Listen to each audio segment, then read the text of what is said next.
This video is brought to you by Fanco. While watching wrestling this past weekend, I stopped to wonder, what is the toughest weight class this season? Now, you may think it's heavyweight because Gable Steveson has that weight on lock. And I understand that, but I'm more so talking about a weight that is stacked from top to bottom and is kind of open to win. And my initial thoughts are that 174 pounds is the toughest weight class with multiple national finalists returning. But after I looked at the stats, is that really the case? Let's stop stalling and start talking wrestling. What's going on, wrestling fans? My name's Josiah, and welcome to Fanco Wrestling, your source for college wrestling news and discussion. And I'm going to give you my top 3 toughest weight classes this season. Yes, based on how stacked the actual weights are. Feel free to comment along with your thoughts along the way. I base these on a couple criteria: the number of All-Americans that are at the weight, the number of national finalists and champions at the weight, as well as upsets that we may have seen this season. And yeah, there's a bit of my subjective opinion. And the honorable mention that we're starting out with is at 149 pounds. I almost slipped this into the top 3, but just didn't quite make it. 149 has the most former individual national place winners, with 11 guys who have placed at the national championships in the past. And as we know, the top 8 are given All-American status, so 10 guys seeking 8 spots is going to be tough on top of the rest of the weight class. At the top of the weight class, you have Yanni Diakomahalis, who has significant win margins over the next few guys in Austin Gomez and Sammy Sasso. And we know Gomez had a crazy weekend, but this weight is just edged out by 165 pounds. Now, there's a lot going on at 165 pounds, so let's start out with this. There's one former national champion and one former national finalist. That's last year's finalist, Shane Griffith and Jake Wenzel.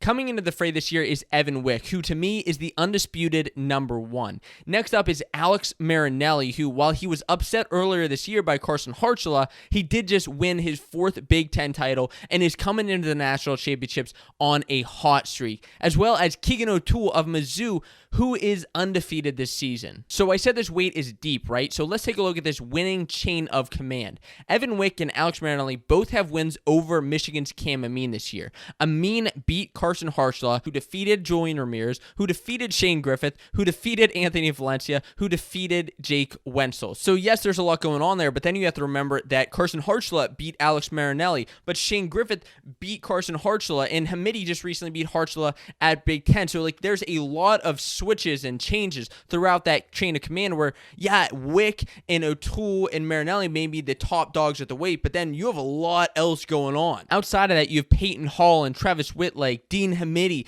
and All-American Zach Hartman. This weight has changed up all year, and right now, when you have a guy like Jake Wenzel who is ranked outside of the top 10, yeah, you know that this is a deep weight, and it is shown on the national stage that it has been tough. Don't forget that this weight is notoriously known for being tough to defend the title, so good luck to Shane Griffith. Now, part of being tough is being able to defend yourself, right? So why aren't you defending your body? Getting acne and dry skin, or if you're a wrestler, ringworm and impetigo, is nothing to be embarrassed about, but it can be prevented. You see, healthy skin is the best defense from getting skin infection. That's why I work in Defense Soap products into my personal daily routine. They were great while I was wrestling, but they still serve the same purpose in my life today, which is promoting cleaner, healthier skin. And if you want to know what that feels like, then you should try out Defense Soap products for yourself. You can get 15% off your first order by entering code FANCO at defensesoap.com. Link to everything is down in the description below. Defense Soap. Defend what you've built. And Nick Lee will be looking to defend his title at 141 pounds, which is why 141 is the second toughest weight class in the NCAA this year. There are 18 different NCAA title finishes from 7 different wrestlers. All that means is that there are multiple wrestlers who have won multiple NCAA placements. In fact, the reason 141 is number 2 on this list is because of all the multiple national place winners. I mean, listen to this stat. There are 4 wrestlers at this weight looking for their 4th national place finish. That's Nick Lee, Sebastian Rivera, Stefan Micic, and Chad Red. And on top of that, you have Jaden Ironman seeking out his 5th national place finish. If you know anything about Ironman and his stats, you know he's placed consecutively 5, 4, 3, 2, and this year he's looking for that number 1 spot. Assuming all 5 of those guys place, there are only going to be 3 available spots to make the stand. But we got a lot of canceled matches due to sicknesses and medical forfeits, so we still haven't seen Sebastian Rivera and Nick Lee this year, or Sebastian Rivera and Jaden Ironman. But I think that's what makes the NCAA Championships that much more exciting, is that anything can happen. We haven't seen the real results this year yet. I mean, look at the Big Ten Championships when Stefan Micic and Chad Redd went out in the first round.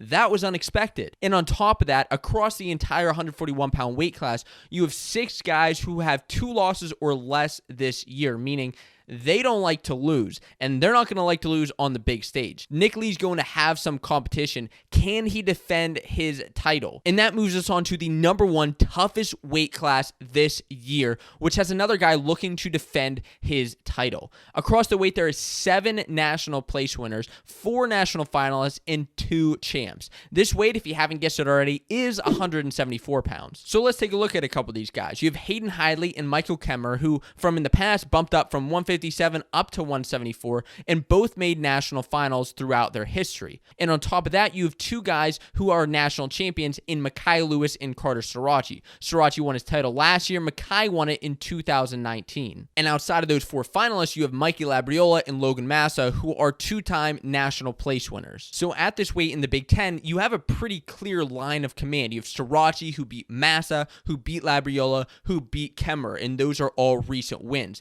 But don't forget that Kemmer has beat Sirachi in the past, and all of these wins are really separated by just a few points and can go either which way. They've been sudden victory in overtime matches. I wouldn't be surprised if some of these scores change in the other direction on the big stage. And on top of that, you have other conferences bringing a lot of depth to this weight. Specifically, I'm looking at the ACC with Hayden Hidlay and Mekhi Lewis, who have flip-flop wins this year, with Mekhi having that recent victory at the ACC Championships. And don't count out Clay Lout of UNC, who pinned Hayden Hidlay this year and actually gave Mekhi Lewis quite the match in the ACC Finals. Then with Peyton Mocco of Mizzou and Dustin Plott of Oklahoma State, you have even more depth. But for me, the pure amount of champs and finalists in this weight class at 174 makes it the number 1 toughest weight of the year. And if you agree with me, comment a flex emoji so I know your thoughts. And if not, then let me know exactly why I'm wrong. And boy, do we have a lot to look forward to at the NCAA Championships, not just from these 3 weights, but from all 10 weight classes. We're going to see a lot of action at the NCAA Championships in Detroit. So if you're not already, make sure you hit subscribe to the Fanco Wrestling channel so you can be updated about everything going on at the National Championships and beyond.